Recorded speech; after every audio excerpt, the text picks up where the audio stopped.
ada putusan tambahan yang muncul dari permintaan para peserta pleno terkait dengan perkembangan mutakhir dalam hubungan NU dengan Partai Kebangkitan Bangsa. Jadi karena akhir-akhir ini ada artikulasi-artikulasi yang secara sangat frontal dan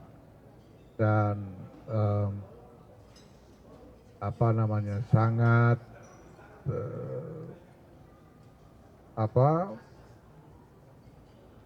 tajam ya terhadap PBNU dari arah Partai Kebangkitan Bangsa dan juga menyangkut berbagai macam perkembangan mutakhir yang merupakan dinamika hubungan di antara dua entitas ini. Ya, saya harus sampaikan terus terang bahwa ada banyak komplain ada dari para peserta pleno, ya. Dan kemudian untuk mencari jalan, kami tidak ingin membuat langkah yang tergesa-gesa terkait dengan ini. Maka kemudian pleno memberikan mandat kepada dua orang. Yang pertama adalah Kiai Anwar Iskandar, Wakil Rois Am, dan Bapak Amin Said Husni, Wakil Ketua Umum, untuk mendalami masalah ini dan kemudian memberikan rekomendasi-rekomendasi kepada PBNU mengenai langkah-langkah yang harus diambil. Ya.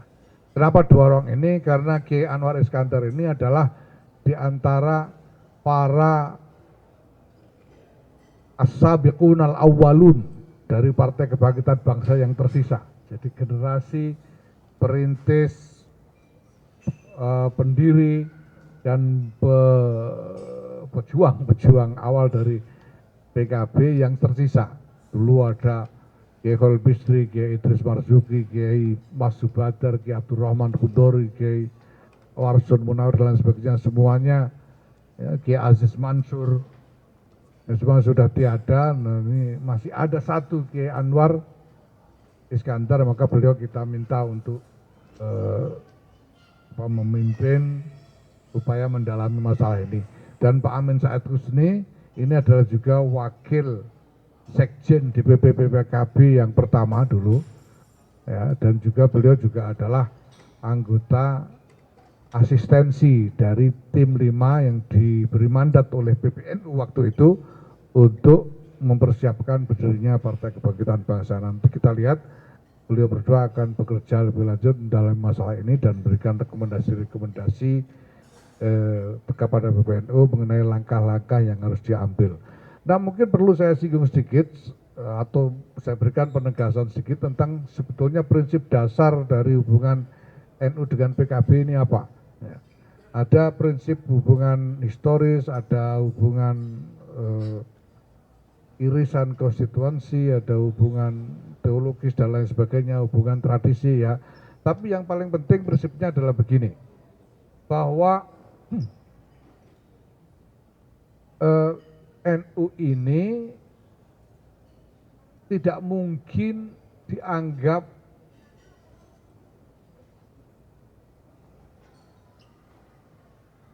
kongruen dengan PKB. NU dan PKB ini beda-beda. PKB itu tidak bisa NU hanya untuk PKB saja, itu tidak bisa. Seringkali saya singgung di mana-mana bahwa warga NU yang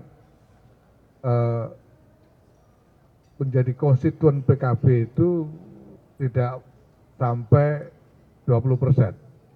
Sementara yang lain-lain tersebar di berbagai partai yang lain. Nah, maka NU juga harus berpikir tentang hubungan dengan semua kekuatan politik yang ada, bukan hanya PKB. Ya, ini tidak berarti NU tidak mau berurusan dengan PKB atau NU berlepas diri dari PKB, tidak, tapi NU tidak mau hanya mengurusi PKB saja, kira-kira begitu. Yaitu prinsip dasarnya seperti itu, tetapi bahwa kemudian ini menimbulkan semacam sentimen negatif dari sejumlah elit PKB sehingga mereka sampai menyerang PBNU dengan berbagai macam serangan yang sangat tajam. Nah, ini menjadi persoalan bagi PBNU karena ini jadi soal lembaga yang ya katakanlah disepelekan, direndahkan dan lain sebagainya, dan PBNU secara kelembagaan perlu mengambil sikap dan mungkin mengambil langkah-langkah terkait dengan hal ini. Demikian saya kira teman-teman para wartawan yang bisa saya sampaikan mengenai hasil pleno PBNU. Nah, silakan kalau ada pertanyaan-pertanyaan, monggo. Selamat siang Pak, perkenalkan saya Agnes dari Berita 1, izin tadi pertama. Terima kasih. Untuk hal yang menyimpang itu yang kami temukan dari laporan masyarakat dan warga, misalnya ada buku yang memuat tentang cerita yang menyimpang tentang proses berdirinya NU gitu. Karena yang kita sudah diketahui oleh banyak orang sebetulnya bahwa ini adalah melalui proses dialog panjang antara Kiai Hasyim Asy'ari dengan Kiai Khalil Bangkalan, dan kemudian juga dengan sejumlah kiai yang semuanya sebetulnya sudah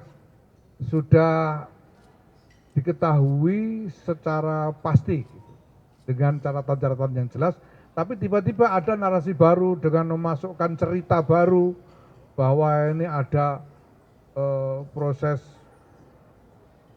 yang berbeda dari yang itu, kemudian memasukkan juga tokoh-tokoh baru. Nah, ini yang kita anggap menyimpang. Ini harus dikoreksi dan saya kira menjadi kewajiban dari PBNU untuk meluruskan ini. Dan apabila memang ditemukan bahwa materi-materi ini kemudian dibawa masuk ke lembaga-lembaga pendidikan NU, maka harus dicabut, ditarik ya. Nah, kemudian yang kedua mengenai AKN NU ini, Akademi Kepemimpinan Nasional NU ini adalah tingkatan tertinggi dari keseluruhan hierarki pendidikan kader NU. Mulai dari apa yang kami sebut PDPKP NU sebagai pengkaderan tingkat dasar, PMKNU tingkat menengah, dan tingkat tertingginya adalah Akademi Kepemimpinan Nasional NU. Maka yang bisa ikut yang sudah lulus 2 jenjang pendidikan kader yang pertama baru bisa ikut ini, baru bisa ikut AKN NU ini dengan tambahan syarat kemampuan tadi. Mereka ini nanti kelulusan dari AKN NU ini akan menjadi syarat nanti pada waktunya untuk dapat menjadi calon-calon pemimpin NU di tingkat provinsi dan di tingkat pusat, di tingkat nasional. Nanti pada waktunya, ya kalau kita sudah bisa melatih sumber daya yang cukup. Ya. Demikian. Langsung. Teknis pansus itu seperti apa? Teknis pansus itu seperti apa? Terus. Oh. Gak apa-apa. Siap. Jadi kalau misalnya pansus di DPR itu kan ada ketuanya, ada ini strukturnya seperti apa Gus? Terus kemudian output dari pansus nanti seperti apa? Apakah bentuknya seperti kajian? Kalau misalnya kajian nanti siapa yang melakukan penelitian? Terus kemudian apakah ada metode check and balance, ya kan? Kalau bahasanya klarifikasi metode yang lain lah, ilmiah seperti itu. Nah itu nanti siapa yang mengurusi teknis macam itu. Nah terus kemudian terkait dengan beberapa sebagai pansus ini. ya seperti dulu Gus. Makasih Gus. Assalamualaikum warahmatullahi wabarakatuh. Makasih. Ya, oke, pertama saya perlu klarifikasi ya, pansus itu kan usulannya sekjen, pansus itu usulan. Dan keputusannya bukan membentuk pansus, bukan. Nanti saya ulangi lagi, saya tegaskan lagi ya, bukan membentuk pansus. Nah, tapi pertanyaan yang mengusulkan siapa itu nanti, itu tadi kalau kita turuti, itu bisa nggak selesai sampai nanti malam karena semua orang ngacung dan artikulasinya sama. Karena memang suasananya ya Anda bisa pahami lah. Ketika kemudian secara kelembagaan ya PBNU diterang dengan seperti itu, tentu semuanya ingin bereaksi.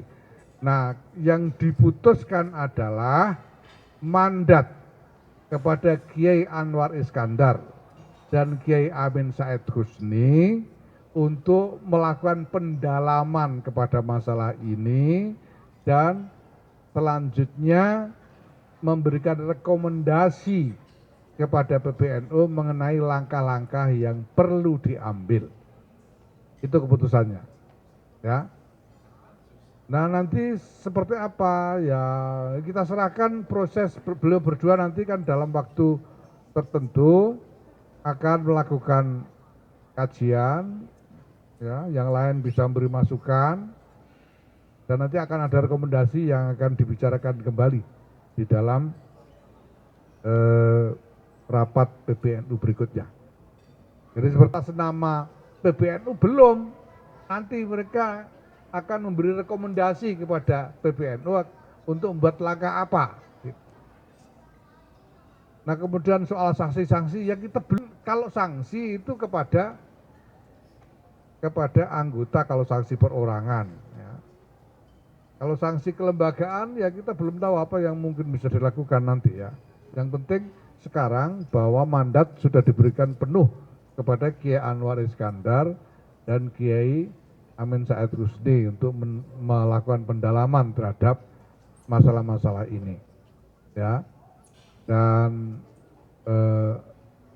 dalam proses mereka akan terus berkomunikasi, khususnya dengan Rois Am, Kiai Miftahul Ahyar, dan saya sendiri sebagai ketua umum, gitu ya.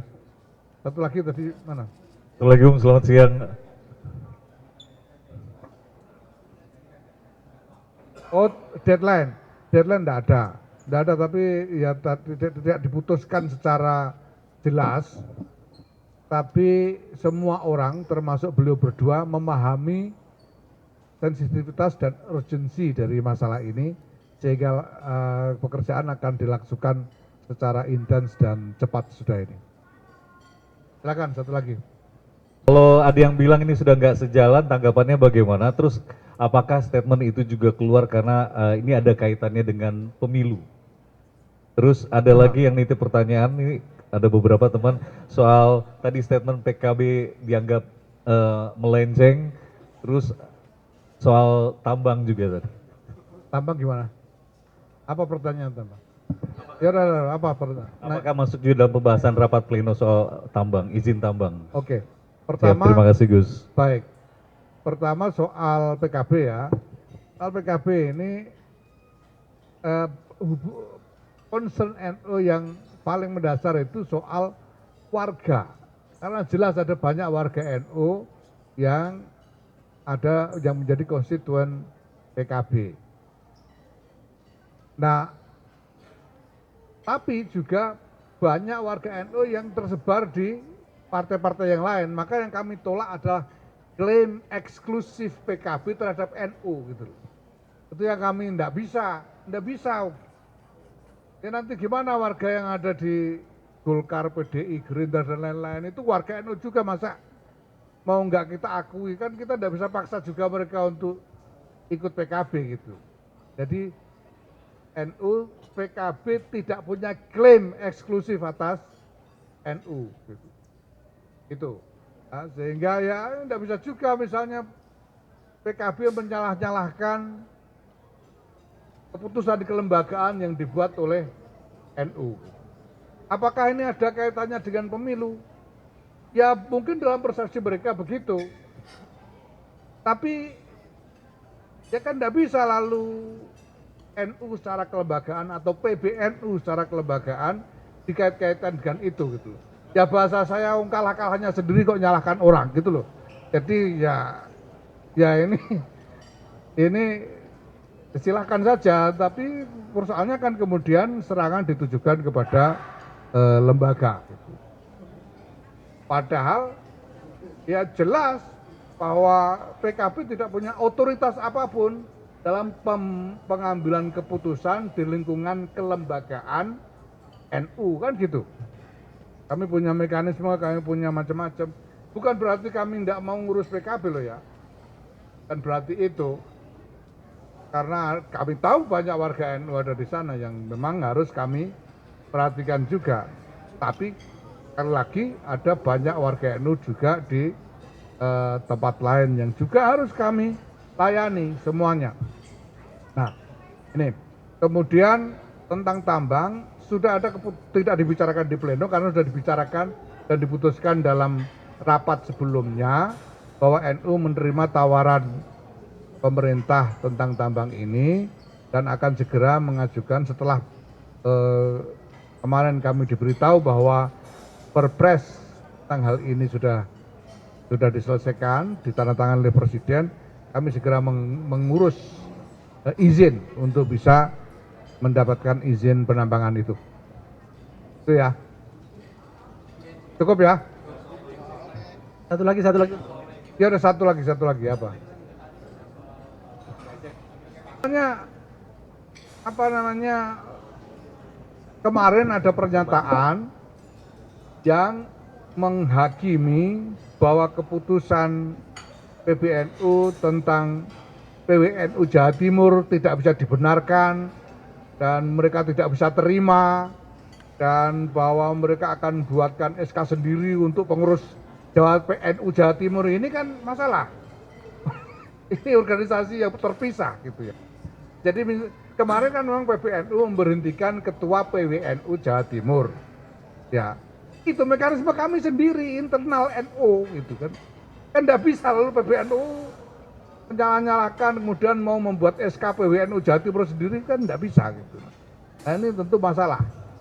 Nah, kita harus menyikapi, tapi kita juga tahu, kita paham lah ada kepentingan politik di situ, ada apa namanya agenda-agenda politik di situ kami paham, maka kami juga tidak mau melangkah tergesa-gesa. Gitu.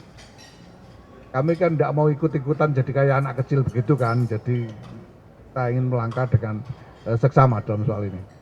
Gus, terakhir mau nanya, ini yang tadi saya tangkap juga kan dari Gus juga penjelasannya sempat menyinggung dari pengurus PK muaranya dari penugasan di hasil rapat pleno ini mengembalikan PKB di bawah naungan NU. Apakah mungkin bisa seperti itu gitu Gus?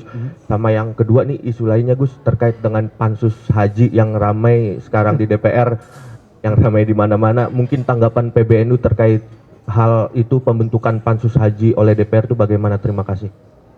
Ya pertama soal PKB tadi ya yang jelas sekarang realitasnya ada masalah seperti ini.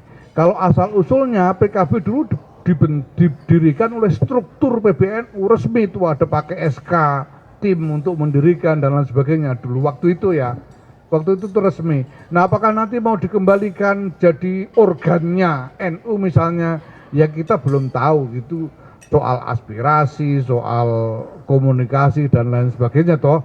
Ini masih sangat awal sekali, kita lihat nanti gitu. Nah yang penting sekarang PBNU sudah memberikan mandat kepada 2 orang tadi untuk bekerja, nah dan ini akan segera secara intensif dilakukan tugas-tugasnya. Nah kita ikuti karena ini akan sangat dinamis, ya akan sangat dinamis. Makanya kalau ditanya deadline, ya kita tidak bisa menyebut dengan pasti. Gitu. Jangan-jangan besok sudah selesai masalahnya gitu. Kita ini dinamis sekali ini, urusan begini nih gitu. Anda bisa diukur dengan jelas sejak awal. Nah kemudian soal pansus ya, pansus haji.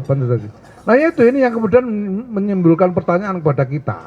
Pansus haji kemudian nyerang NU, jangan-jangan ini masalah pribadi ini, jangan-jangan gitu loh. Jangan-jangan gara-gara menterinya adik saya misalnya gitu, itu kan masalah ini. Itu jangan-jangan karena dia sebetulnya yang diincar PBNU, ketua umumnya kebetulan saya, menterinya adik saya, lalu diincar karena masalah-masalah alasan pribadi begini. Nanti kita lihat aja bagaimana kelanjutannya ya. Sejauh ini sih ya kita juga bengong juga, ada apa sih tiba-tiba pansus gitu, kita masih belum.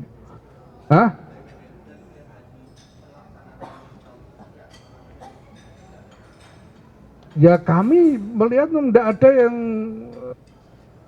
bisa dijadikan alasan yang cukup untuk pansus ini, dan masyarakat saya kira juga bisa melihat lagi. Kita kan punya jamaah yang berhaji juga, ada banyak orang yang bisa ditanyain.